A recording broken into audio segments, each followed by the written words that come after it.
Tonight on Politicat, Battle of the Bands. President Trump braces for a court battle over his immigration order. In the crosshairs, is Dodd-Frank the next target for the Republicans? And vice precedented, what Mike Pence's historic tie-breaking vote really means. All this and more on Politicat. It's your politics right now.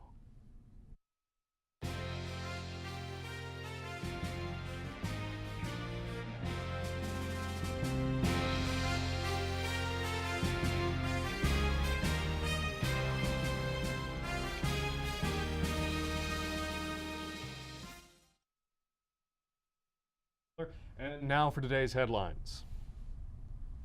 A panel of 3 federal appeals judges convened in Washington today determined that Justice James Robart of Seattle was correct in blocking President Trump's travel ban executive order last Friday. President Trump took to Twitter to voice his disapproval at the decision, writing in capital letters, "See you in court. The security of our nation is at stake." The case is expected to go to the Supreme Court. Kellyanne Conway is under fire for ethics concerns after she appeared to promote Ivanka Trump's line of clothing and jewelry in an interview with Fox News this morning. Under federal ethics rules, it is illegal for a federal employee to use the power of their office for the private gain or endorsement of the product of persons who that employee is friends, relatives, or happens to be affiliated with. No ethics charges have been raised against Conway as of yet. Jeff Sessions and Betsy DeVos, the president's nominees for Attorney General and Secretary of Education, respectively, were confirmed by tight margins this week. Vice President Mike Pence cast the tie-breaking vote for the confirmation of DeVos. During Sessions' confirmation hearing, Republicans voted to censure Democrat Elizabeth Warren after she attempted to read a letter which Majority Leader Mitch McConnell characterized as demeaning Sessions, a fellow senator.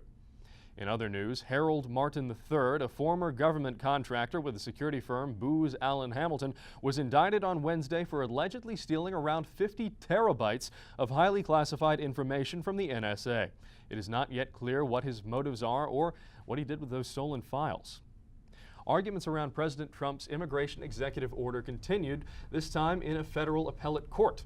Just 2 hours after the Ninth Circuit Court of Appeals, based in San Francisco, decided against reinstating the travel ban, which was blocked by the U.S. District Court Judge James Robart of Seattle after Washington State and Minnesota motioned for a restraining order.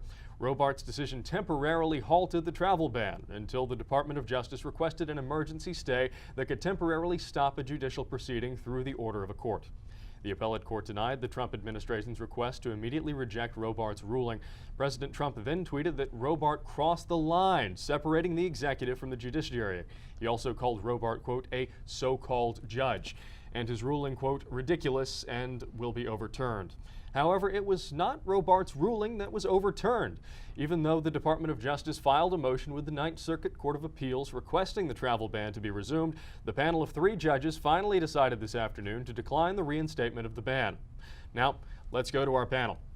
I'd like to welcome Brock Hall, host of Your World on WNUR, and José Trejos, party leader of the Right Party at the Northwestern University Political Union. Gentlemen, thank you so much for joining us this evening. Happy to be here. Thanks for having me.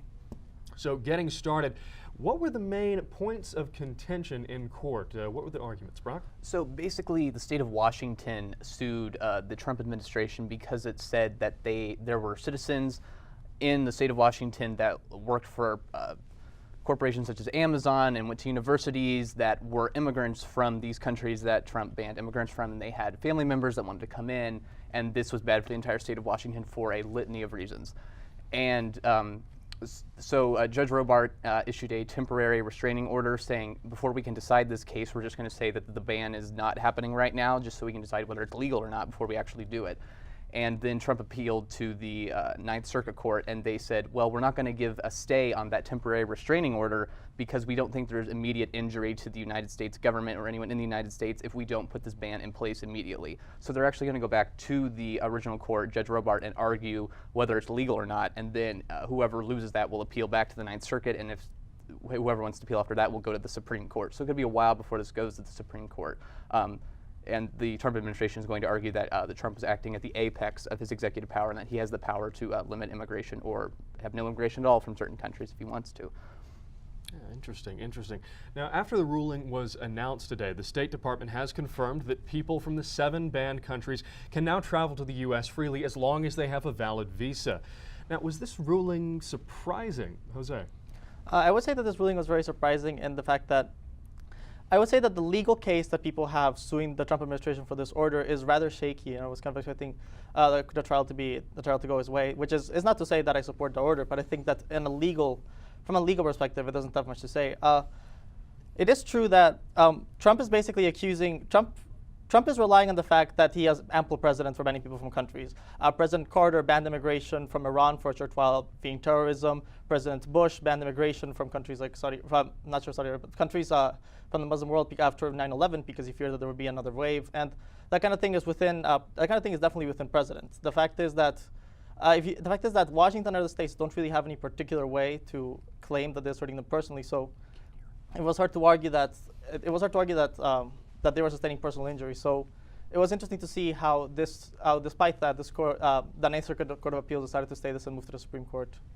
And Brock, would you agree that this was a bit of a surprise, bit in the left field? I don't agree with. I mean, I agree that there's no immediate injury to the United States government. Like the stay makes sense to me. I'm not surprised that the Ninth Circuit did that because the Ninth Circuit tends to be a more liberal circuit because it's over 60% of its justices have been appointed, or judges rather, have been appointed by Democratic presidents, and there's a lot of reasons. Well, this was a Bush appointee, we should note. Well, yeah, there was a Bush appointee it was a unanimous decision, and that included a Bush appointee that said that they're going to not implement a stay. I agree with Jose that there is a legal argument that the Trump administration has that Trump has the executive power to do this, and that the state of Washington may or may not have standing, and that those legal arguments going forward are going to be very interesting how that plays out. Yeah, I guess we'll have to wait and see a little bit on how that turns out. Now, perhaps the heart of the problem, since the travel ban was first signed, has been about the separation of powers between the judiciary and the presidency. We've already touched on that a little bit this evening. What does this signal going forward for the Trump administration and what they could be facing in the courts? Jose? So I would say that this is certainly a break in precedent in a lot of ways. The judiciary is traditionally very hesitant to get involved with foreign policy at all, since foreign policy is very largely the domain of the executive. And if this case goes through, it is true that it's going to set its own precedent. So the fact is that Mr. Trump has very rocky relations with basically every other branch of government. He has criticized the Republicans and Democrats in Congress several times for being weak, for not representing the people, and now he's attacking the judiciary for saying that the judiciary is just doing whatever they want without concern for separation of powers. So if this continues, Donald Trump is going to be leading an administration that is simultaneously fighting the two sides of the two other branches of government, and that's going to be very difficult for him going forwards. Brock?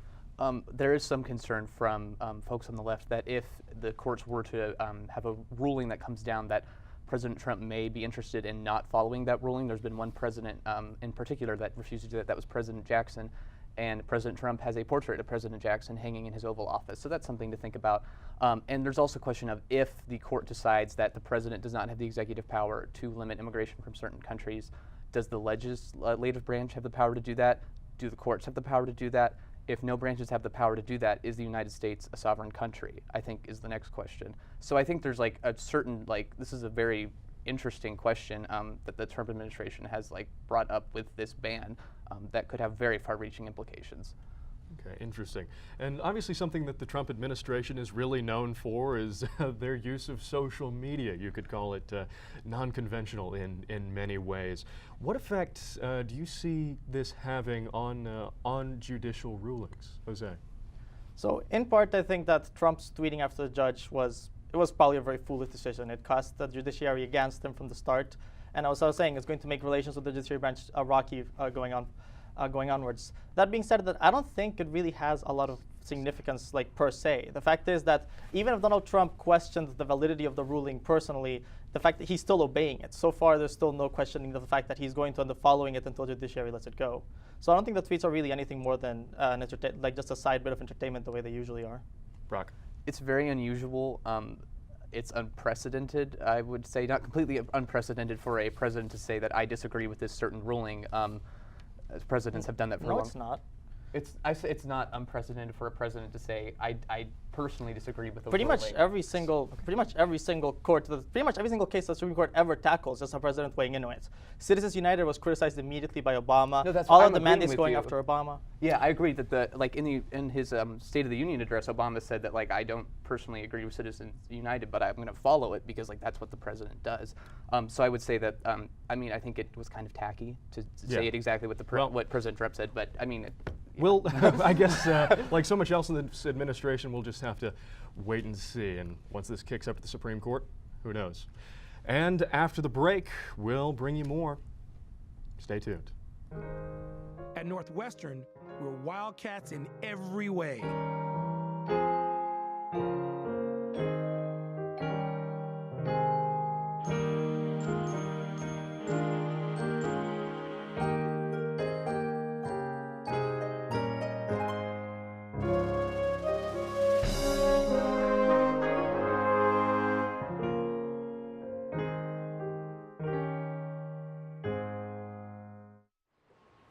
Go Northwestern, break right through that.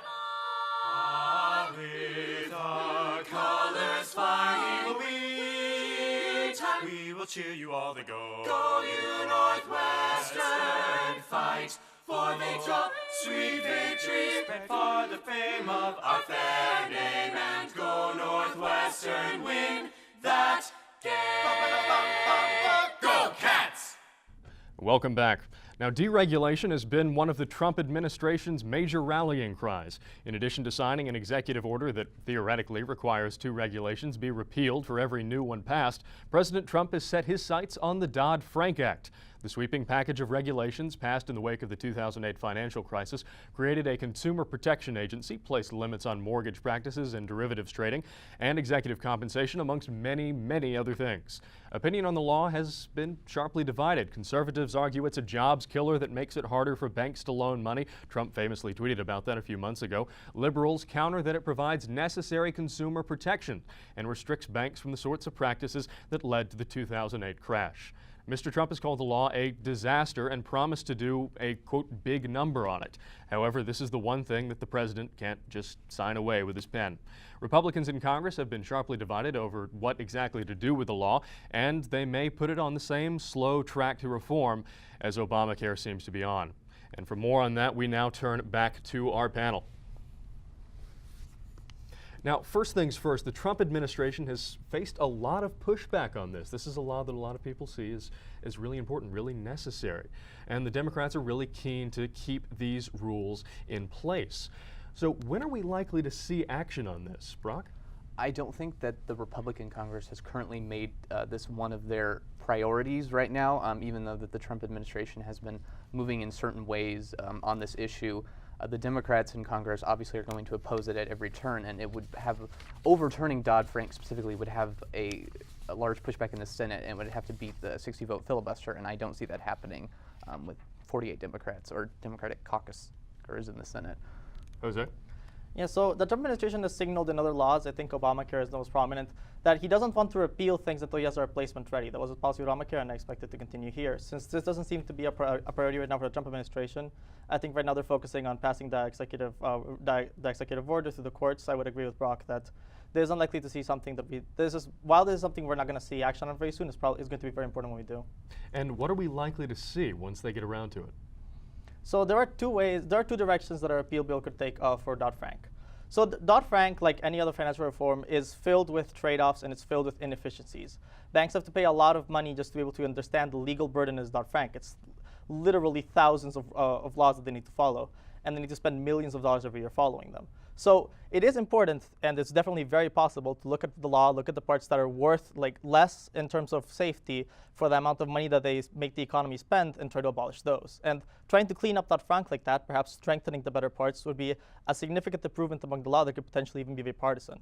The other way to go about it would be to just repeal the regulation recklessly, to just take out regulations because you want to take out regulations without thinking of what the consequences would be, or without thinking of which ones you should leave, which ones are actually doing an important job.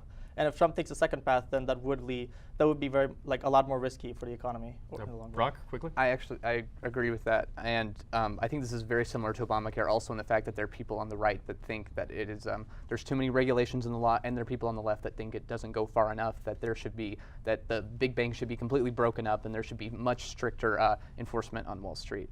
And so that's something that could come to a head and makes it harder to fix as well, just like Obamacare. Yeah. Should they go ahead with a repeal? Obviously, there are a lot of rules in place that Democrats like to point out are holding back another financial crisis, laws prohibiting risky trading, like the so-called Volcker rule. Could we be setting the stage with a repeal for another financial meltdown? I think it's possible. There are certain regulations. It's a very big, comprehensive bill, and I don't know if a full repeal with everything going out of it is likely in the future.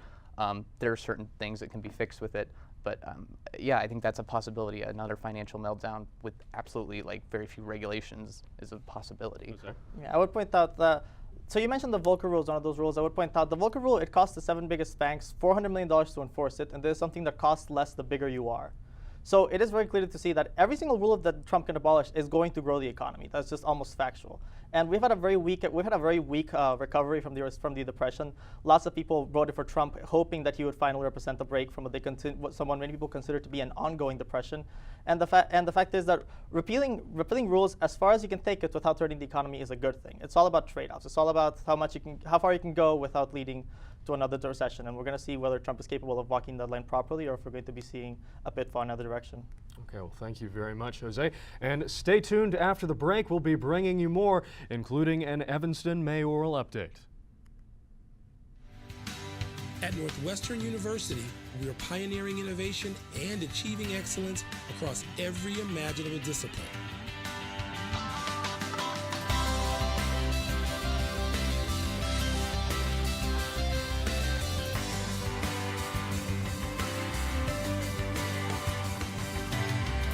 Northwestern University, the possibilities are endless.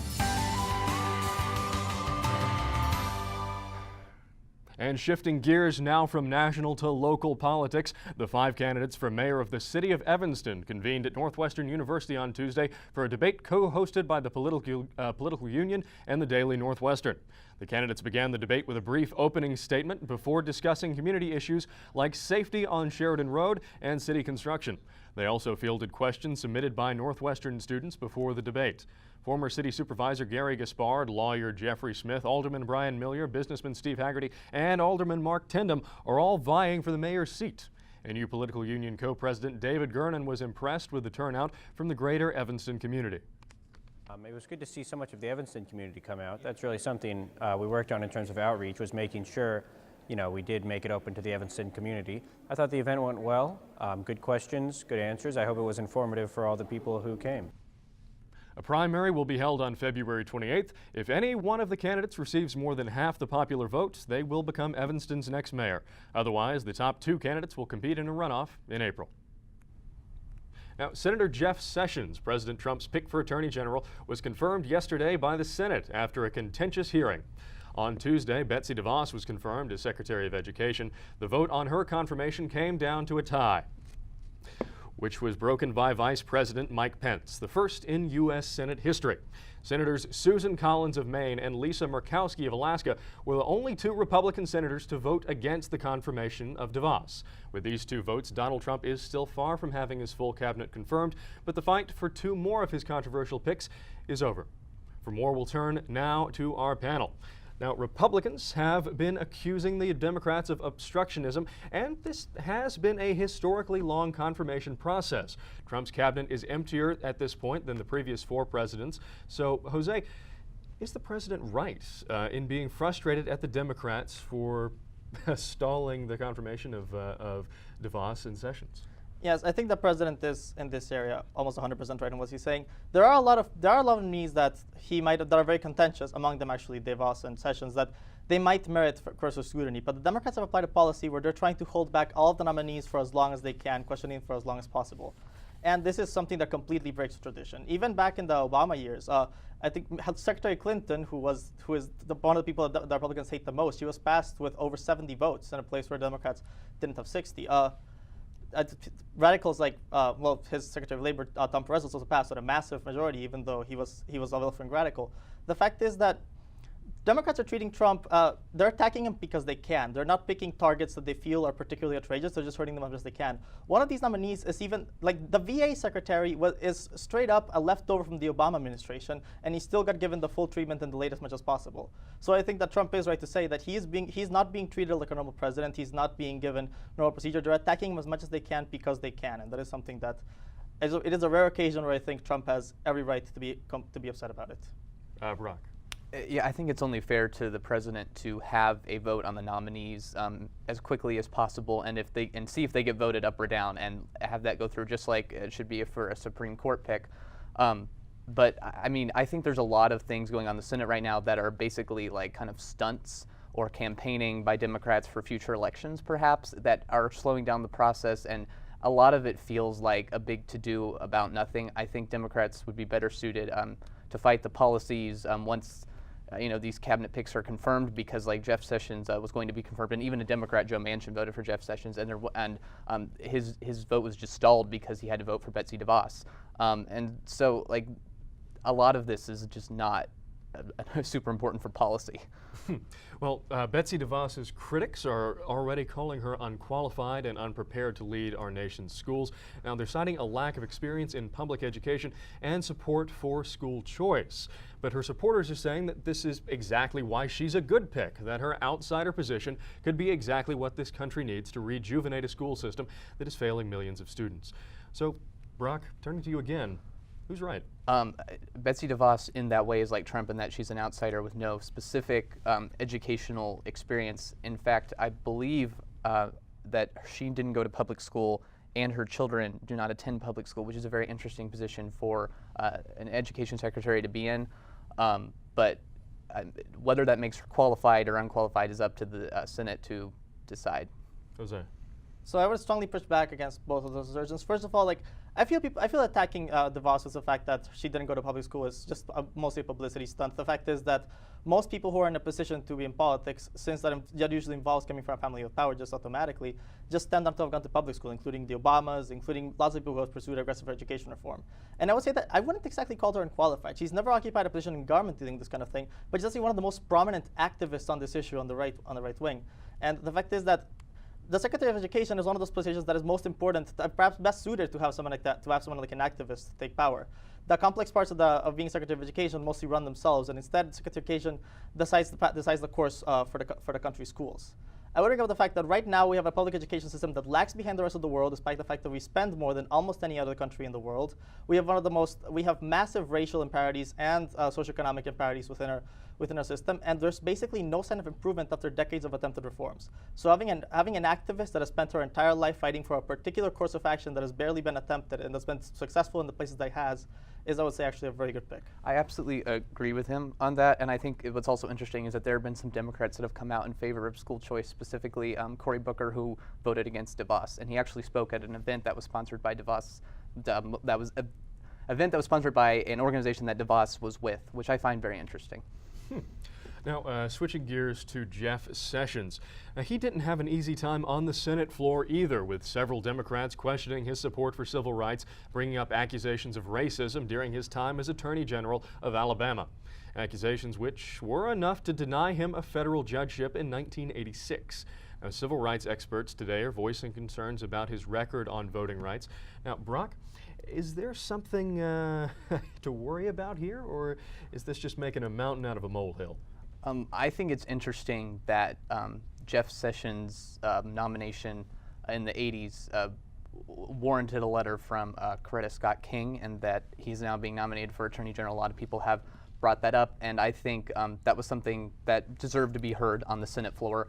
I do think Mitch McConnell was there are Senate rules that allow him to do what he did, and I'm not arguing against those rules. I think he allowed Elizabeth Warren to have that was a publicity stunt for her. It was a great moment for her, and she looked, great to the progressive wing doing that. And I don't know if politically that was the best thing for him to do, but I do think there should be a debate. Jose. Yes, I would agree. partially speaking in defense of Jeff Sessions, it is true that there's been very little allegations against him since he was turned down from his judgeship, which means that he has either turned on a new leaf or at least has learned to not act on some of his worst tendencies. The fact is that I am not a very big fan of Jeff Sessions. I feel like Trump probably overstepped himself a lot by picking someone who has such a history. The fact that the Attorney General is responsible for leading a lot of civil action, a lot of civil rights issues, and picking someone with a history of being questioned by civil rights issues is a very strange move to do, even if you think that they're wrong. The fact is that Jeff Sessions is indeed, like Democratic critics suggest, he is a very strong critic of immigration of all kinds. He's a person with a very dodgy record in these issues, and he might perform well, but he's one of the cabinet picks that I would say is definitely worth looking at with some nervousness. Yeah, well, gentlemen, thank you very much.